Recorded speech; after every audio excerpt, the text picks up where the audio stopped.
du journaliste, est véritablement en train de nous foutre du bordel aujourd'hui, passez-moi l'expression. Alors, en semaine, on a annoncé, cette fois-là encore par la presse occidentale, que la Corée du Nord a envoyé un contingent de soldats du côté de la Russie. Tenez-vous tranquille. Les dépêches, les nombreuses dépêches qu'on a pu d'ailleurs avoir, nous faisaient état de ce que, eh bien, M. Vladimir Poutine aurait besoin de soldats pour tenter de repousser la menace ukrainienne. Eh bien, quand on recoupe sur le terrain, jamais ces soldats n'ont d'ailleurs frôlé un territoire ukrainien. C'est là que la précision de Jonathan tout à l'heure a toute sa place. Comment va-t-on continuer à vivre avec un tel mensonge, président? Bon, vous savez, on fait avec.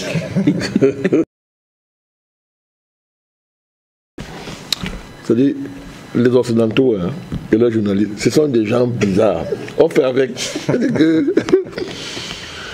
Non, il n'y a c'est plus. risible, à la fin, c'est désolant. Il n'y a plus de journalisme en Occident. Ça fait très longtemps. Il n'y a plus. Il n'y a plus. Il a même vu que David Dujardin a fini Platon. Il a fait quoi? Il n'a encore rien vu. Il n'y a plus de journalisme en Occident. Les seuls qui essaient encore de sauver le métier, et encore, je dis bien essaient, c'est la presse, c'est les médias alternatifs qui se battent sur Internet, tout ça. Mais eux, ils sont limités. Hein. Le journalisme est mort là-bas depuis. Il n'y a plus de journalisme là-bas. Ce sont des voyous, ce sont des criminels en col blanc, ce sont des assassins en col blanc, journalistes.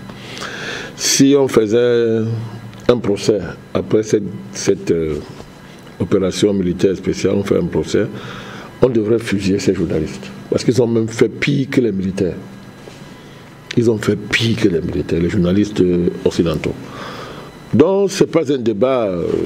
Votre métier là-bas a complètement disparu. Ça a perdu tous ses repères. C'est devenu du banditisme, du brigandage, de la criminalité en col blanc. Pas avoir peur de le dire, c'est ça qui est la réalité. Les journalistes occidentaux mentent comme ils respirent. Ils transforment la réalité en fonction de ce que leur commanditaire leur demande de faire. Et ils n'ont aucun état d'âme. En fait, c'est leur vraie nature. Hein. Ce sont des êtres étranges, sans moralité. Il n'y a plus de déontologie là-bas. C'est pour les gens comme vous, ceux qui croyez aux choses comme ça. Il n'y a plus de déontologie. Il n'y a rien. Voilà. Ils racontent tout et n'importe quoi. Donc moi, je considère que ce sont des criminels. Moi, je l'ai dit depuis très longtemps. Tous les journalistes des médias mainstream sont des criminels en col blanc. Sont des criminels. Et ils portent une responsabilité énorme dans la mort des populations de l'Ukraine. Ils ont du sang sur les mains, dans leur conscience, dans leur bouche. Franchement, ce sont des parfaits salopards. Le mot n'est pas fort, hein. Salopard. Pujadas, c'est un salopard de la pure espèce. Une ordure. Tous sont des ordures. Mais chacun récoltera ce qu'il a semé. Donc, quand j'ai fini de dire ça, ouais. Jonathan, dans son analyse, président, pour permettre de mieux rebondir, nous fait effectivement savoir qu'il n'est pas possible aujourd'hui, en l'état actuel, que l'Ukraine puisse intégrer véritablement l'OTAN. Alors, jusqu'ici, rien que les États-Unis décident, du moins sont encore dans cette dynamique d'apporter, de continuer à offrir des prêts à l'Ukraine. Alors, l'un des grands pourvoyeurs à terme d'armes, d'équipements militaires à l'Ukraine, l'Allemagne dit ne plus se reconnaître dans cette affaire. La France n'est pas loin de là. Qu'est-ce qu'il reste? Qu'est-ce qui reste désormais à Volodymyr Zelensky pour assumer son prétendu plan de paix? Plan de victoire, pardon. Rien. Zelensky, il a encore les milliards, il a les milliards américains. Non, avec Zelensky, c'est un fou, c'est un criminel. Jamais, tout à l'heure on parlait de Ouattara. L'arrivée de ce gars au pouvoir en Ukraine était la consécration de la malédiction qui planait sur ce pays. Zelensky, c'est une malédiction, c'est-à-dire que c'est, je ne sais pas comment on peut qualifier un être comme ça. C'est le malheur, cet homme. C'est le malheur. C'est pour ça qu'ils l'ont mis président. Si vous voyez par quelle opération ce voyou a été fait président en Ukraine, vous allez pleurer. Il joue au piano avec son sexe. C'est un dépravé, c'est un drogué. C'est-à-dire que là, c'est même pas la vraie photo. Il y a une autre photo, il danse. Mais je salue déjà les performances de la technique. Mais tu penses de qui? Ça, c'est même rien. Il y a la photo, il joue au piano, sur le piano avec son sexe. C'est comment il s'appelle, c'est Komorowski et tout un laboratoire où on fabrique des gens comme le Macron, des dépravés comme ça. On l'a préparé pour être président, pour détruire l'Ukraine. C'est-à-dire, ça a été bien préparé. Ils ont fait tout où il était président. Clair, c'est préparé comme ça. Il faisait des théâtres. Il disait qu'il lutte contre la corruption.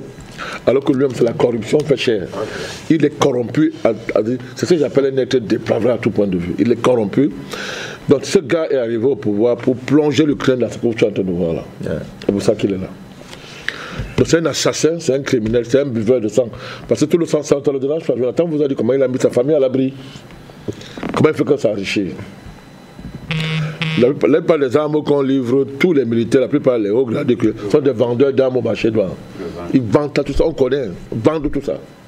Ça enrichit. Donc, il a décimé son peuple. Il était un mercenaire, comme a dit le docteur Douma, doublé d'un assassin. Donc, je pense qu'il y a des choses sur lesquelles on ne doit pas perdre du temps. Alors nous parlons, c'est plus de 20% du territoire ukrainien qui est occupé. C'est-à-dire que la Russie a récupéré, comme ils disent, les territoires russes a récupéré.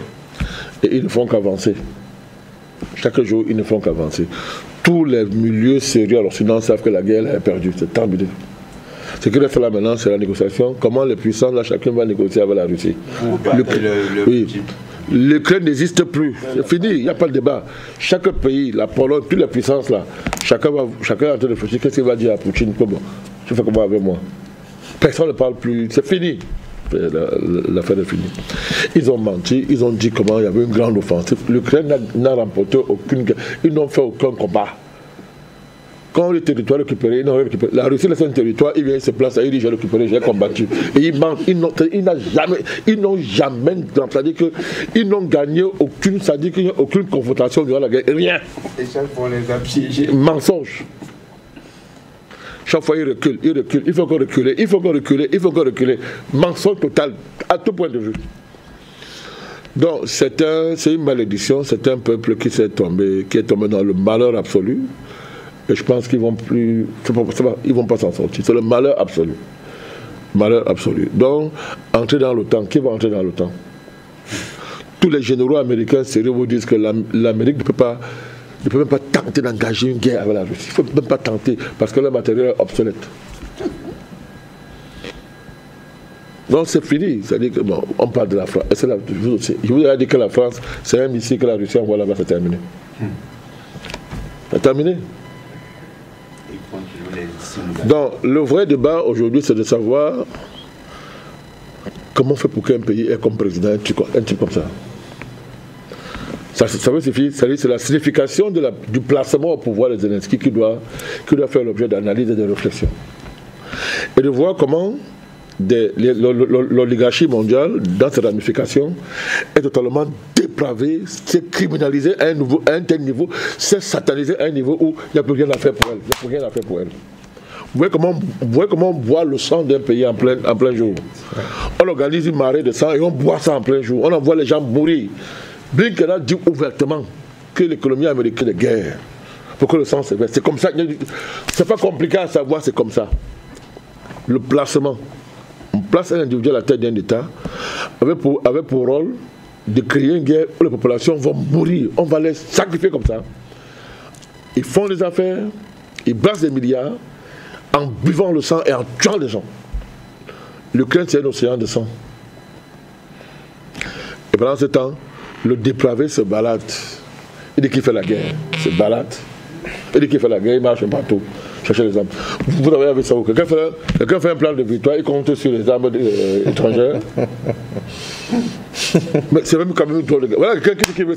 Vous avez vu ça où quelqu'un fait une guerre, il n'a pas d'armée, il n'y a rien, il compte sur les mercenaires. C'est-à-dire, il compte. C'est incroyable. C'est incroyable. Alors, si la guerre a même fini, supposons même que c'est la guerre, ça finirait, il aura quelle liberté? On dit non, résistance ukrainienne. Il n'y a que résistance ukrainienne. Oui, ça, il n'y a que résistance ukrainienne. Ils sont allés s'aventurer à cause. C'est la catastrophe. Catastrophe. Catastrophe.